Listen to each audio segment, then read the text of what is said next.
It's official Dorinda TV. If you are new here, subscribe to my channel, like, comment, and share. If you are a returning subscriber, thank you so much. Welcome to the Study Abroad series. I have with me Godfrey, and he's here to join us today.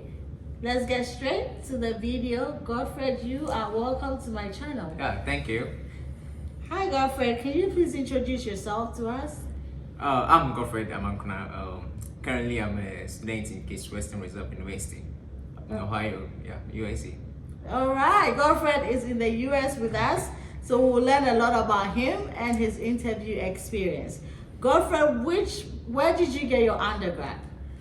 I graduated from University of Cape Coast, and I read geography and sociology. It's a social science program in Cape Coast, and that's where I got my first degree. Wow, nice to hear that, Godfrey. So how was your search for a school in the United States? Actually, after school, I did the service, and during the service period, that was when I tried to figure it out if I could get some schools outside and further my education. And I did a lot of searching. In fact, it wasn't something simple I could get, because I needed to get some schools that I will get some scholarships and to help me fund my school. Yeah, so I did a lot of search, and now I have looked out for about 4 schools, and I chose Case Western University. Yeah. All right, so Godfrey is in Case Western University, Cleveland, Ohio. All right, Godfrey. So how was the process like? Can you tell us? Okay. In the application process, I first contacted the program coordinator, who is in Case Western, at the social science program, as applied social science, and he gave me some tips on how to go about it. So that's how I started from. So through the process, the guidelines he gave me, I followed that, and then I applied, and later I received the admission letter, and then I was required to send a bank statement to the international office for them to process my I-20, and I did that, and later got the I-20, and from there I started working on the visa process in Ghana. Yeah. All right, Godfrey, that is a long process. Yeah, it was a long process. That was. So, yes. So, Godfrey, at what point did you schedule your visa interview?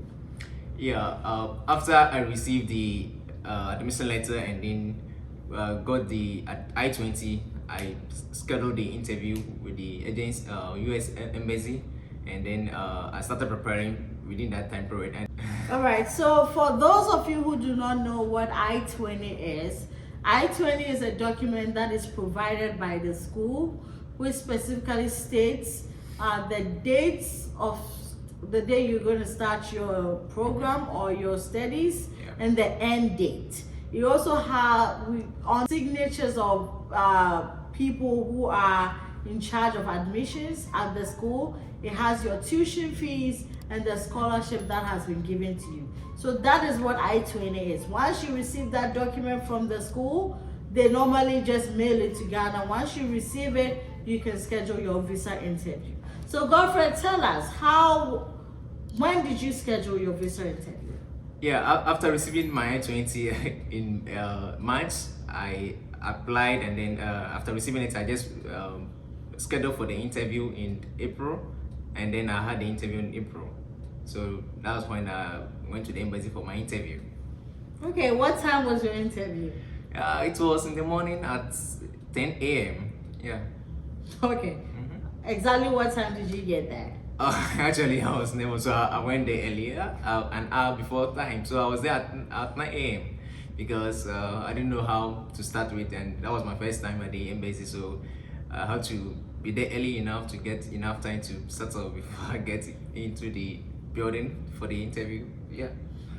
All right, I know how it is. So guys, try to get to your interview appointment at least an hour before the time, so that you can do everything, all the processes, and be able to calm down before you go to the interview session.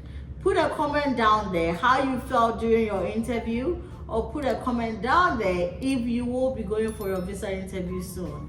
Watch this video, comment, like and subscribe. Okay, Godfrey. So Yeah. what was your interview questions? Uh, it took about 3 minutes for the whole process for the interview time, but it took some process before starting with the interview phase, and then because we have to do some fingerprints and other verification of documents before the interview. But for the interview, it was just 3 minutes, and the visa officer first asked. When I just got it, I just gave him my passport, I-20, and then my admission letter, and then he went through and then he started asking me questions. The first question was how I got to hear about Case Western Reserve University, and I was like, oh, Case Western Reserve, it was recommended. My supervisor recommended Case Western Reserve University to me, and I knew that to be nice, since he has recommended, he knew more of it. So with that, I continued searching about it, and then I started with the application. So it's my supervisor in University of Cape Coast who recommended the Case Western Reserve, and then I did the application. And then the other question was, have I traveled outside before? And I said, no, this is my first time. I said, this is my first time, but like, although I haven't been approved yet, but I was saying this is my first time because I knew I'll be going. I said, this is my first time. And he started laughing, and it's okay. And he was like, so now the bank on the I-20, I have some deficit to pay. So he was asking who's going to pay for who's going to fund me, who's going to sponsor me. I was like, oh, it's my dad, and he works at here, and I just added the occupation to it, and then he was okay. So is he willing to fund you? I said, oh yeah, because he has been taking care of me from elementary through to university, and now for master's level he's willing to do that. And he was like, okay. And then the other question was, after reading this program, what will I gain, what will I get from this for the program? I said, oh, actually I'm still with the University of Cape Coast Department of Sociology, and then after taking this program, I know that I'll come back to the department, and then we'll get a research position in the department. So I know I will get more experience in the social science field, and then be more instrumental to the university. And he was like, okay. And he was like, how many schools did I apply? Also, I look out for many schools though, and I applied them, but I got Case Western Reserve University, and so like, okay. And then he was like, okay, then and then he started laughing, and he asked me, do I know the reason why he was laughing? I said, no. So I was like, this guy is going to bounce me on. I know, right? So yeah. he was like, oh no. He said that earlier he received a call, and his daughter called her a night before, saying that she has also gotten admission in Case Western. Case Western. So, Oh, wow. wow. Then Case Western, it's been nice meeting her at the Case Western. I know. So we both laughed, like, we had, it was like the ending part, like we all laughed, and he just gave me a white paper. I said, like, follow this, and then pick up your passports at this date, and then I was like, wow, I was laughing, but I was happy. I was happy. So that's the whole process of getting my visa on that day, because after deferring the program to 2022, and I knew that this time I'm hoping I'll get it, and by all means, by God's grace, everything went well, and then here I am today at Case Western. At Case Western. Case Western. Oh, yeah. but that is a very nice experience. Oh, yeah, I think that I can relate to yours a little bit, because for mine, she didn't say she has gone to higher university though, but she was also very bubbly and happy to see me, so it wasn't that tense. And she also handed me that white sheet that says, oh, she was like, enjoy your stay in the United States. I was like, thank you. And I had smiles all over my face.